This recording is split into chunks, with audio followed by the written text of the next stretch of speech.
one of the things I tried to do was to understand what is really Quranic, what's really coming from the Quran and the Prophet's example, Sunnah, and later interpretations and later traditions that entered into Islam. And I found interesting examples. For example, I don't know whether it's an issue in Malaysia, but it certainly is in Northeast Africa. There's a practice called female genital mutilation. Probably you're aware of what I'm talking about. Is this a case in Malaysia? Is this an issue? Probably not, luckily. Not an issue in Turkey as well, where I'm coming from. But in Northeast Africa, especially in Egypt, Sudan, some pockets in the Arab world as well, even among some Kurds in North Iraq, there is this practice called female genital mutilation. It's a horrible thing. It leaves many women crippled. Some of them die because of this horrible pain. And what's interesting is that the Muslims who practice this tradition think that it's Islamic. It's God's order. It's what Allah told them to do so. One of them, a Muslim from Ethiopia, actually practiced female genital mutilation on his baby girl, 2-year-old girl, in the US, and he was put on trial, and he said, that's what my religion tells me. But when you look at Islam's sources, there is simply nothing which can justify female genital mutilation. There's nothing in the Quran. There are some reported hadiths, but they don't look genuine. Moreover, when you look in the culture of the area, you see that female genital mutilation predates Islam at least a few thousand years. It was there already before Islam, even before Christianity. Hieroglyphs, show evidence for that in Egypt. No wonder it's practiced not by the Muslims of Northeast Africa, but by the animists of the same region. Even a Christian, part of the Christian population in Ethiopia had the same practice. Even a Jewish tribe, before they migrated to Israel, as Bernard Lewis writes in his book, had the same tradition. So it's a local custom which became Islamic in the minds of many people. So one of the things I'm trying to do is to distinguish what is really Islamic and what's really cultural. But that cultural might be perceived as Islamic. And when you look at, for example, issues of misogyny, the attitudes against women, you see that many things are actually cultural, but they became Islamic because they entered into Islamic tafsirs and other sources. And you see this clearly when you study the tafsir, or the interpretation of the Quran. The very early tafsirs have a more positive attitude towards women. The later you go in history, you see ideas like women are cunning, they're not trustable, they're not smart enough. These were ideas of some medieval men in the Middle Ages who entered into interpretation of Islam because they read the Quran plus they have a cultural baggage, and they combine these things. And my conviction is that some of the threats to liberty in the Muslim world comes from this fusion of Islam, the religion, and the culture of certain centuries ago, in which individual liberty was not appreciated, in which women were not seen as equal to men nowhere in the world, in the West as well. And to be able to move on, we should be able to move beyond that cultural baggage and try to distinguish what is cultural and what's not. However, it's not just culture and religion. There are some issues relating to some religious texts. When you read certain books of Islam jurisprudence, when you look at the 4 main Sunni schools, you will see some injunctions that clearly conflict with what we would call individual freedom today. Like what? Well, according to the 4 main schools, and even the Jafari school in the Shia tradition, apostasy from Islam is a crime that is punishable by death. In other words, if a Muslim says, well, I was born and raised as a Muslim, but I saw the light somewhere else, I'm becoming a now Christian, hard to become a Jew, but you can try. Like Buddhist or some other, like a follower of other tradition, you are defined as an apostate, a murtad, and you can be given death penalty. This happened in Afghanistan in 2006. A man named Abdurrahman was given death penalty for converting to Islam. He was going to be executed, luckily the international community, a lot of pressure on the Afghan government. He was released and he fled to Italy. But in Iran, in Saudi Arabia, there has been cases where people were put on trial and executed for apostatizing from Islam. Now, let's think of this for a moment. The Quran says, let there be no compulsion in religion, right? La ikraha fid din. Not the acceptance of religion only, but religion in general. And so if there's no compulsion in religion, why would Muslims try to keep people inside Islam by compulsion? And why would you say, if you leave Islam, I'll kill you? And what can this achieve? If that person doesn't believe in your faith anymore, what can you achieve other than making him, at least at best, a hypocrite? He will say, of course, and he will go home and he will think and feel differently. So what's the rationale behind this? I mean, this is certainly an important issue we should think. Well, that's why I have a whole chapter on this particular issue in my book. There, first of all, I show that there is nothing, no verse in the Quran which bans apostasy.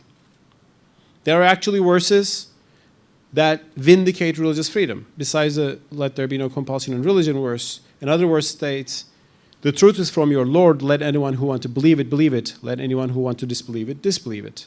To the Prophet it says, you're not a guardian over people, your only mission is to proclaim the truth. There are many verses, in my book I've explained them, I've quoted them, and so on and so forth, and these are known verses. And the Quran never states that anybody will be punished on this earth by humans for their treason to Islam, for their, for their apostasy.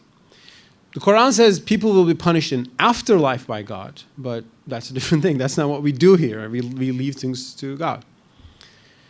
Why do we intervene, though? Why some Muslims think that they should intervene and punish people for apostasy on this earth? Well, as I explained in my book, the ban on apostasy doesn't come from the Quran. It comes from the hadiths, some certain sayings attributed to Prophet Muhammad, peace be upon him. And the way those hadiths were interpreted by medieval scholars. But when you look into the writings of these medieval scholars, you see something very interesting. When they were speaking of apostasy, they were actually thinking of Muslim soldiers deserting from the Muslim army and joining the enemy army. Because in medieval Islam, medieval era, Muslims were first attacked by the pagans of Mecca. They had wars with the Sassanid Empire in Persia, the Byzantine Empire. There was constant warfare. So in that context, apostasy means leaving treason to the state and the army and joining the enemy side. That's why, for example, when you look at the writings of Hanafi scholars say apostasy should be punished if it's a male. If it's a female, it doesn't count. Now, this was not misogyny this time. There are other examples of misogyny. But this was the simple recognition that women are not soldiers. They're not a military threat. So apostate is technically, by definition, a male. Now, when you understand this context and the meaning of that injunction, you say, okay, in that case, it makes sense. Today, no army allows today treason. If you're a soldier of the American army and if you join the other side, you will have some consequences, serious consequences. It can be defined as a crime in that case. But something which made sense in a particular context today might not make sense, and that might not be its original intention, because now we live in a different world, and someone who is persuaded by a different faith just is simply using his freedom of conscience and freedom of thought. And it doesn't become an army member, against the Muslim army categorically. Your religious allegiance and your political allegiance are different things in the modern world. That is why, as scholars like Rashid Ghannouchi also argue, and there are many other scholars who think more, look at this apostasy from a more reformist views, such injunctions in Islamic law need to be rethought and revised. First of all, they're not in the Quran. Secondly, they come from a historical context which has totally changed in the modern world today. We need to reinterpret them, and we should stop imitating them blindly and practicing them blindly. And with that approach, many of the issues that threaten religious freedom actually can be overcome. In my book, for example, I also explain how the idea of coercing piety emerged in Islam. Because when you look at the Quran, there are certain punishments, but these are all for crimes, theft, murder, brigandage. But there are sins like drinking or not praying and not being steadfast in your worship and so on. There's no punishment for those. But as time went by, scholars brought more punishment for every personal sin, thinking that it is good for people if we force them to become pious. But now we live in a very different world, and the more you force people to be good Muslims, you're probably pushing them away from Islam. And that's another contextual change you should, I think, regard. And in my book, I study the cases and show how the idea of coercing piety emerged later in the Islamic tradition and not in the original message of the Quran. Another example of the problems is that the problem with literalism, blind literal understanding of religious injunctions. What does this mean? Here's an example to you from Saudi Arabia. Do we have anybody from Saudi Arabia here? Friends? Okay. You've been to Saudi Arabia? Has anybody been to Saudi Arabia? Okay, great. So probably you have noticed that there are no female drivers, right? In Saudi Arabia, no woman is simply allowed to drive a car. She can't also go around by herself without a male guardian. She can't travel by herself. She can't just jump on a plane and go to another city. She has to have a female guardian, and she cannot drive. Well, but why? I mean, other Islamic states, and I don't think there's a model called Islamic State after that of Prophet Muhammad, but I mean, in Iran, women can drive. Why Saudis are very insistent on this? In Turkey, women can drive. How well they drive sometimes is disputed by misogynist Turkish men, but that's a different topic. Sorry? Yeah, it's just male prejudice, nothing else. Just. But why the Saudis do not allow a woman even to drive a car? Well, I've discussed this with Saudi scholars a couple of times. They have different reasonings, but ultimately they say Prophet Muhammad said so. And when you hear that, you think, exactly how? They quote a hadith which literally reads like this. Quote, "Do not send women alone to the desert." End of quote. Now, I ask the interpretation of the same hadith to a Turkish expert on hadiths, Dr. Mehmet Görmez, who is actually the top religious authority in Turkey because he's the head of the Directorate of Religious Affairs. Because Turkey has an official religious institution, we're not actually technically secular in that sense. Anyway, Professor Görmez, who's a Turkish expert on hadith literature, he told me, well, we should try to understand what this means. At the time of Prophet Muhammad, in the desert, there were bandits. They were attacking every unprotected caravan. A few women walking by themselves in the desert would certainly be prey to these men. So Prophet Muhammad said, don't send them alone, get a few male guardians to protect them from the people who would most possibly attack and kill them and God knows what. It shouldn't mean a woman should not be able to drive a jeep today between Mecca and Medina, but that's safe, in that sense. But if you don't understand the intention, the maqasid, as you referred to, the intention of Islamic law, you turn something which makes a lot of sense, very reasonable, very commendable in a certain context, into something which imprisons women in their homes today. One was about to protect the lives of women. You turn this into a threat to liberty, an oppression of the liberty of women.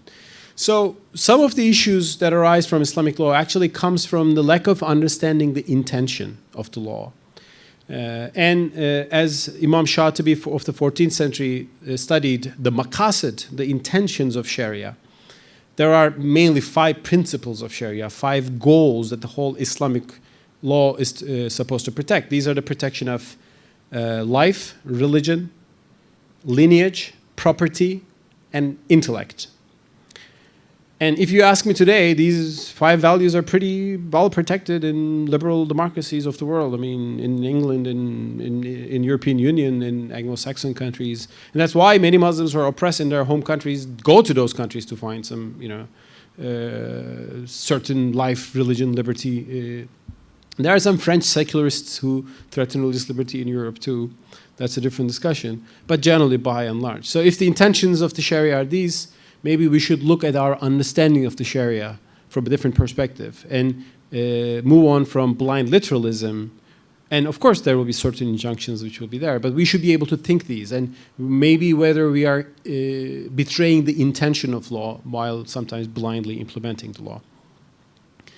Now, you can, at this point, say, oh, Mustafa Akyol, well, you have interesting ideas, but are you a wishy-washy liberal Muslim nobody listens to? And are these very fantastic marginal ideas in the Muslim world?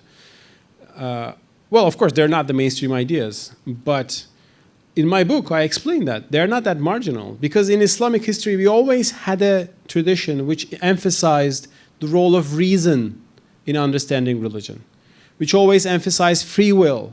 I go back to those early Islamic schools and study them in my book, which also acknowledge that as laws change, times should change, and a lot of gradations and adaptations of Islamic law took place in mainstream Islamic history, such as the Ottoman Empire.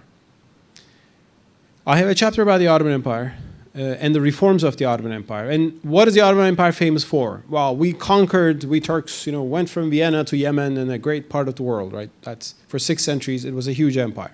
A lot of peoples of the empire, not just Turks, but Arabs, Kurds, Bosniaks, Armenians, Jews. Jews came to Ottoman Empire because they were persecuted in Spain. They came to Ottoman Empire to find safe haven and religious freedom, which they did.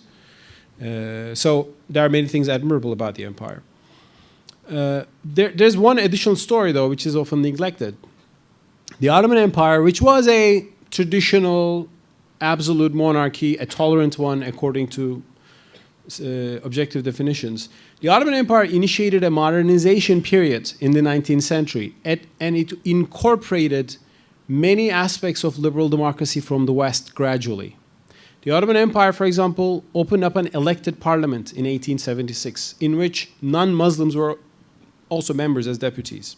The Ottoman Empire abolished the apostasy punishment, and it became possible in the late Ottoman Empire to change your religion. And maybe a few people did. I mean, when you raise that ban, people don't flock to another religion because they're Muslims, they're persuaded by it. And it became possible to have intellectual debates. Atheists wrote books, and Ottoman scholars wrote counter books to refute them and not to execute them. The Ottoman Empire opened up schools for female students. And well, that was one of the reasons why there was a Wahhabi revolt against the Ottoman Empire in the mid-19th century. Wahhabi clerics said that Turks have gone infidels by changing the Sharia, by banning slave trade, which was another act of Ottoman Empire. So there were some people who were opposed to any change, and they were against the very Ottoman Empire. In his big codification of Islamic law, Mecalle, Ottoman scholar Ahmet Cevdet Pasha wrote in the very beginning, as times change, laws should change.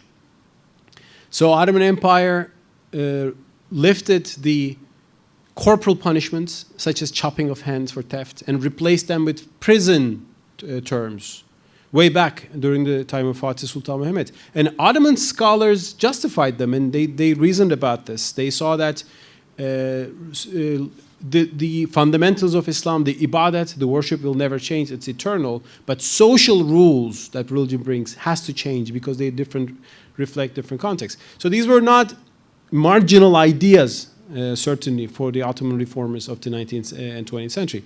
What happened is that after the collapse of the Ottoman Empire, as you said, liberty came to Arabs, but it was not much liberty. First colonial rule, then local dictators. And those dictators suppressed Islamic movements of the Middle Ages. They became growingly more reactionary.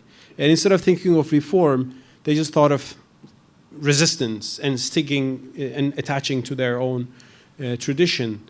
But now I think we are at a time that we should rethink these issues of Islam. As a Muslim, I'm convinced that there is really no inherent clash between the political idea of freedom and economic freedom and my religion. Because if I don't have freedom, how I can be a good Muslim? If I don't have the right to choose to pray or not to pray, to go and commit a sin or not, how my choice, without the lack of my choice, how will I be a good Muslim? How will I be following my conscience if I'm enforced to do so by the government? It is, I think, time for Muslim societies to think this. Generally, the Muslims who are authoritarian who say, oh, we cannot allow this liberty thing too much because we have to protect people from being misguided. Well, they have good intentions, but I think they're making a few mistakes. One thing is to think that when you push people to do something, they will love it and they will do it.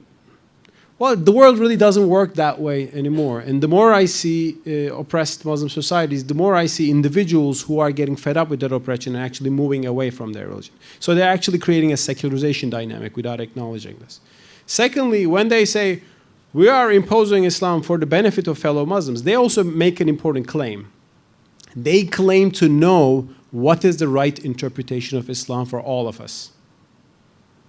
In Saudi Arabia, the imposed interpretation of Islam is the Wahhabi interpretation. I'm not convinced by that. I mean, why would I be living through that if I was a Saudi citizen? The right way is to allow people to follow the interpretation of Islam that they find persuasive, and that actually diversity will be a blessing for the Muslim societies of our day.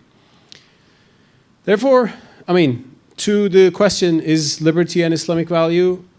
I have a long answer, which I have given, and the short answer is yes, if we understand it properly.